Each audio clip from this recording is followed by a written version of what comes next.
I read a total of 7 books in the months of May and June. So today we're going to talk about all my thoughts on them, what I rated them, and I'll be going in the order of worst to best. These past 2 months were honestly very good reading months for me.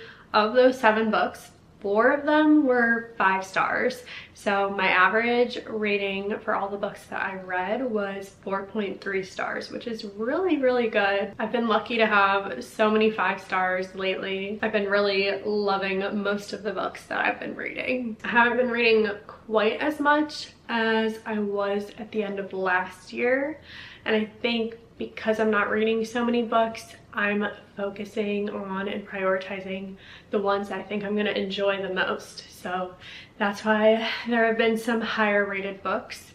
But I am hoping in July to pick back up and get the number of books that I'm reading back up, while still hopefully keeping the quality of the books and picking out books that I'll love. It's a fine balance between reading books I know I'll really enjoy, but also going out of my comfort zone, reading things I typically wouldn't read, reading arcs, reading new releases.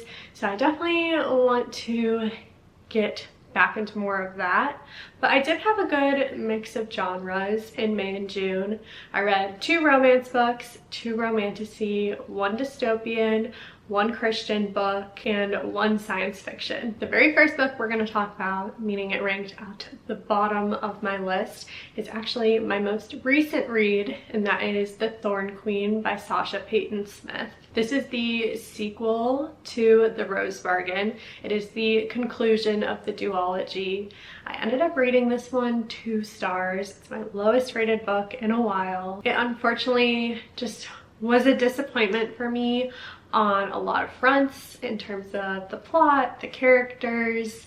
I didn't love The Rose Bargain. I rated it 3.5 stars, but I felt like the ending of the book really picked up.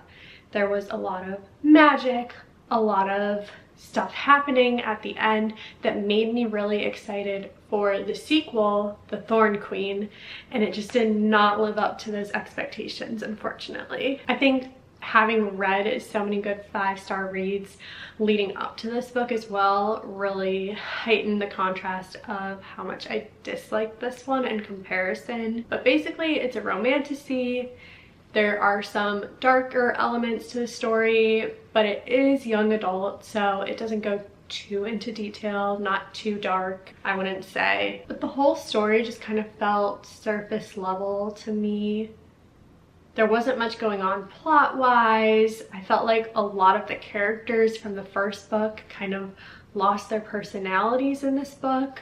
A lot of the side characters, the friendships that our main character Ivy had, were kind of pushed to the side or forgotten. Those characters kind of disappeared from the story or would just appear in the background of scenes. And the friendships were one of my favorite aspects of the first book because we actually got the POVs of a lot of the other girls that were in this marriage competition with Ivy and ended up becoming her close friends.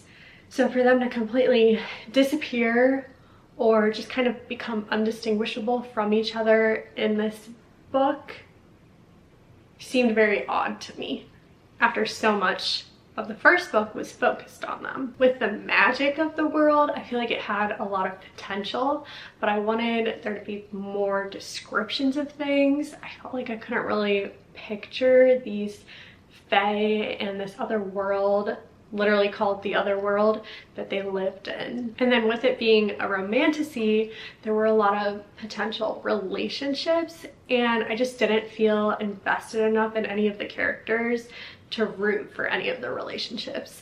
I felt like a lot of their actions didn't make sense. Their goals weren't always clear, and the conflicts that they were having just seemed avoidable and childish, kind of like immature. So unfortunately, I just really was not a fan of this one and just did not like it as much as the first book. Next up, I have Recursion by Blake Crouch. This is a science fiction thriller book, and I rated this one 3.5 stars.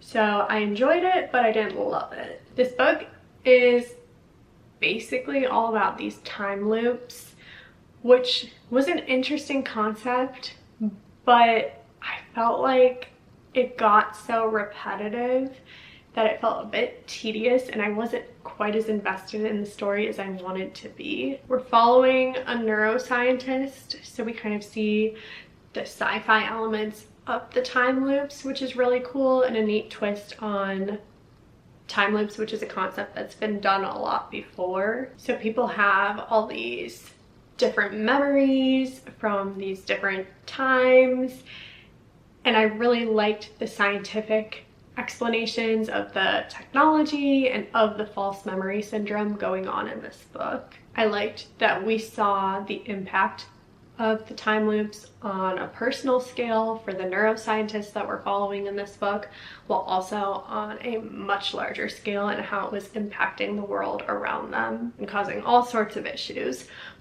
But I really think I just wasn't a huge fan of the time loops with things feeling repetitive, so that's why I rated it 3.5 stars. Not my favorite, but I'd still recommend it. Next, we have Reminders of Him by Colleen Hoover, and I rated this 4.5 stars, so I actually liked this one a lot. I felt like it was a really heartfelt story. It's about this woman who is released from prison after 5 years, and she has a daughter who she gave birth to while she was in prison, and she hasn't had a relationship with her daughter, so she's really seeking out, wanting to connect with her, wanting to build amends with the people in this small town for what happened that got her put in prison in the first place.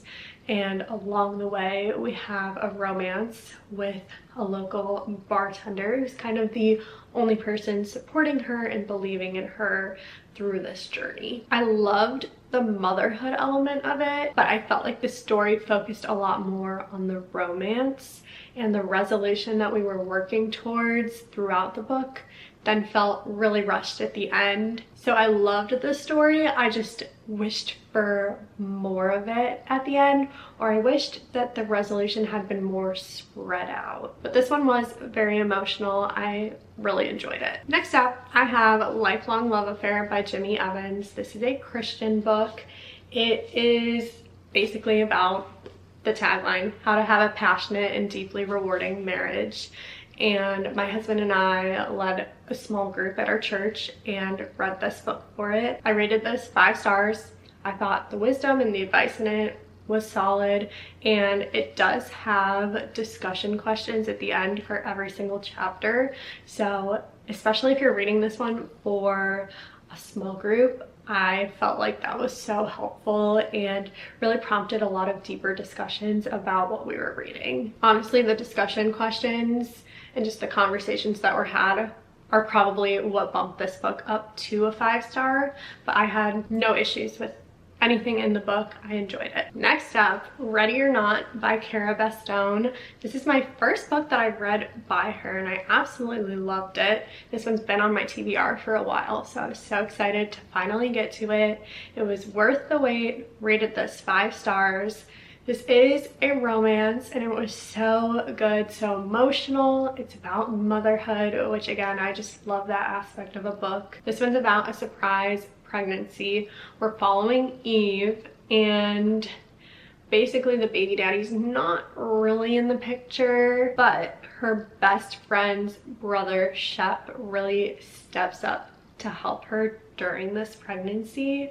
So it's a slow burn, friends to lovers romance. It's kind of going through the day-to-day life of her dealing emotionally and practically, coming to terms with the baby that she has on the way, the excitement and everything that needs done to prepare for that. Goes through all 9 months of her pregnancy, and it's kind of a simple book, but very, very sweet. Simple in terms of we're kind of seeing the characters fall in love through these small actions here and there. So very much a slow burn, but I thought that was so fitting for them as friends to lovers, which is one of my favorite romance tropes. So loved this book, highly recommend. Next up, another 5-star, Heat of the Everflame by Penn.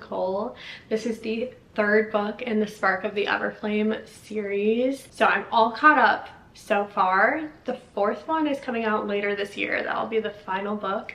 So I'm so glad to be caught up on the series and ready for that one to be released. I believe it's coming out in September, so not too far away, but it's a romantasy. We continue to follow this slow burn relationship going on while also seeing our main character explore different realms of their world, discover new powers. So I thought that was super cool, getting to see all those different elements come into the story in this book. There were new characters that I loved, super sweet friendships that were built. I was intrigued the entire time I was reading, and then the book ended with so much going on. It was an absolutely insane ending in a good way, but I need to know what's going to happen next. So very, very excited that the final book is coming out in just a few months. Highly recommend that series. I'm so glad I picked it up. And then the last book, my favorite book of the last 2 months, a 5-star of course, was Daggermouth by H.M. Wolfe. This book was so good. It's a dystopian and a romance. Perfect elements of both of those genres. This was honestly maybe my favorite read of the year. Definitely one of my top ones. I loved this book so much. It is going to be a duology. So the second book, the final book, should be coming out next year. But the whole book, I was invested the entire time. We follow a bunch of different characters because it's in third-person POV. So I felt really invested in everyone and everything going on. The ending was crazy. So many plot twists, so much that I did not expect. We have an enemies to lovers romance. Basically, this girl is an assassin. She's sent to go kill the son, the heir to basically the president of their world, who has this kind of evil regime. He's super controlling, the president, not the son. But there's all kinds of abuse going on, system-wide, personally, and basically the assassination attempt fails. And then they are entered into an arranged marriage together. So very much true enemies to lovers. There are so many cool elements of rebellion in this book. It very much reminded me of the Hunger Games series, specifically Catching Fire and onwards. I truly love this book so much. That's everything that I read in May and June. Let me know in the comments what your favorite recent reads were so I can check them out and add them to my TBR. But thank you so much for watching. I hope you heard about some new books that you're gonna add to your own TBR, and be sure to subscribe if you want to see me reading and talking about more books. I'll see you in the next one.